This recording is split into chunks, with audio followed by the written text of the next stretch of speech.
नमस्कार, श्री स्वामी समर्थ. तुमच्या सगळ्यांचे माझ्या चॅनलमध्ये खूप खूप स्वागत आहे. नवीन वर्षाचे कॅलेंडर लटकवण्यासाठी किंवा लावण्यासाठी दिशेची शुभभिंत कोणती आहे, इथे तिथे कुठेही खिळा मारून जे कॅलेंडर आहे ते लटकवायचं नाही. तर चला जाणून घेऊया ती दिशा कोणती आहे. तर कोणत्या दिशेला लटकवल्याने काय फायदे होतात ते सुद्धा मी सांगते. बघा, पूर्व दिशा ही सूर्याची दिशा आहे. ती नवीन संधी आणि उत्कर्षाचे संकेत देते. प्रेरणादायी सुविचार किंवा चित्रे असलेले कॅलेंडर येथे लावणे फायदेशीर ठरते. त्यानंतर उत्तर दिशा. उत्तर दिशा ही आर्थिक स्थिती सुधारते आणि व्यवसायात प्रगती करण्यासाठी उत्तर दिशेच्या भिंतीवर कॅलेंडर लावणे उत्तम मानले जाते. ही समृद्धीची दिशा आहे. येथे साध्या प्रोफेशनल डिझाईनचे कॅलेंडर वापरावे. उत्तर दिशेला आपण कुबेराची दिशेसुद्धा म्हणतो. बघा, आता हे कॅलेंडर लटकवत असताना ती भिंत ठरवायची आहे. दिशेची ती भिंत म्हणजे उत्तर दिशेची भिंत, त्यानंतर पूर्व दिशेची भिंत. असं पूर्व दिशेला कॅलेंडर पाहत आहे आणि पश्चिम दिशेला लावायचं, तर ती दिशा पश्चिम दिशा होते. पूर्व दिशेचंच भिंत त्यालाच आपल्याला कॅलेंडर लटकवायचं आहे. ते पश्चिम दिशेला पाहत असतं आणि पूर्व दिशेला आपल्याला त्या भिंतीवर कॅलेंडर लटकवायचं आहे. अशा पद्धतीने हा जो जी दिशा आहे तर ती अशा पद्धतीने ठरवायची आहे. त्यानंतर बघा, ईशान्य दिशा. तर ईशान्य दिशा ही आत्मचिंतनासाठी ईशान्य कोपऱ्यातील भिंत निवडावी.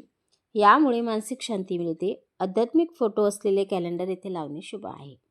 तुम्ही आध्यात्मिक फोटो असलेले कॅलेंडर ईशान्य दिशेमध्ये आवर्जून लावू शकता.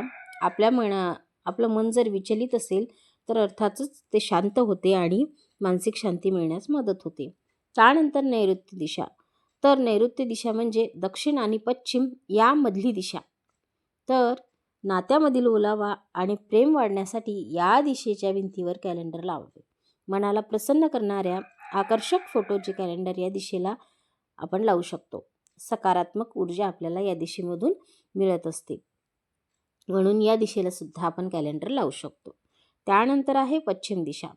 तर पश्चिम दिशा सर्जनशीलता आणि नवीन कल्पना सुचवण्यासाठी उत्तम दिशा आहे. जर तुम्ही कलाकार असाल किंवा कल्पक असाल, कल्पक म्हणजे कलाकार असतात त्यांच्यापैकी एक, काम करत असाल तर कलेशी संबंधित डिझाईन असलेले कॅलेंडर तुम्ही या पश्चिम दिशेला लावू शकता. खूप शुभ असते पश्चिम दिशेला कॅलेंडर लावणं. जे कलाकार वर्ग आहे तर त्यांनी या दिशेला आवर्जून कॅलेंडर लावायचे आहे. त्यानंतर बघा, दिशा दक्षिण दिशा ही वास्तुशास्त्रानुसार दक्षिण दिशेला कधीही कॅलेंडर लावू नये. यामुळे अडथळे येतात, आरोग्य बिघडते आणि जे नकारात्मक ऊर्जा आहे तर तिचा म्हणजे हे होत असते, संचार होत असते, ती जास्त प्रमाणात घरामध्ये वावरत असते. म्हणून दक्षिण दिशेला कधीही कॅलेंडर आपण लावायचं नाही आहे.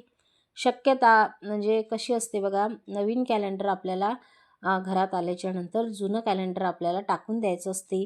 कारण भूतकाळात जर आपण जुनं कॅलेंडर लवकर घराच्या बाहेर काढलं नाही तर भूतकाळातच अडकून आपण राहतो. कामामध्ये अनेक प्रकारचे अडथळे येतात, नवीन संध्या प्राप्त होत नाहीत. त्यानंतर बघा, घरामध्ये कलह राहतो, चिडचिड होते आणि जे भूतकाळामध्ये घडलेल्या घटना असतात, विपरीत घटना, त्यांचा जो क्रम आहे तो पुन्हा सुरुवात होण्याससुद्धा म्हणजे पुन्हा सुरुवात होण्याची सुद्धा शक्यता असते. त्या कारणाने जे जुनं कॅलेंडर असते ते आपल्याला पटकन टाकून द्यायचं आहे. ते घरामध्ये लटकून ठेवायचं नाही आहे. काही घरामध्ये मी पाहिलं, खूप असे 2-2, 4-4 कॅलेंडर मागच्या वर्षाचे ठेवलेले असतात. तर त्यावरती तुम्ही जर काही लिहिलेलं असेल तर ते नोट करून घ्या एका वहीमध्ये किंवा नवीन कॅलेंडरवरती ते नोट करून घेऊ शकता आणि तुम्ही हे कॅलेंडर लवकरात लवकर घराच्या बाहेर काढू शकता.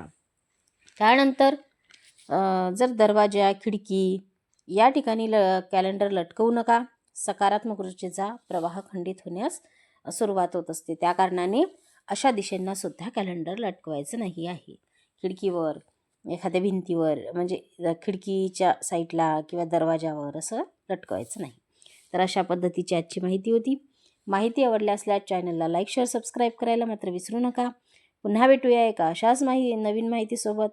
तोपर्यंत श्री स्वामी समर्थ. आजचा व्हिडिओ इथेच थांबूया.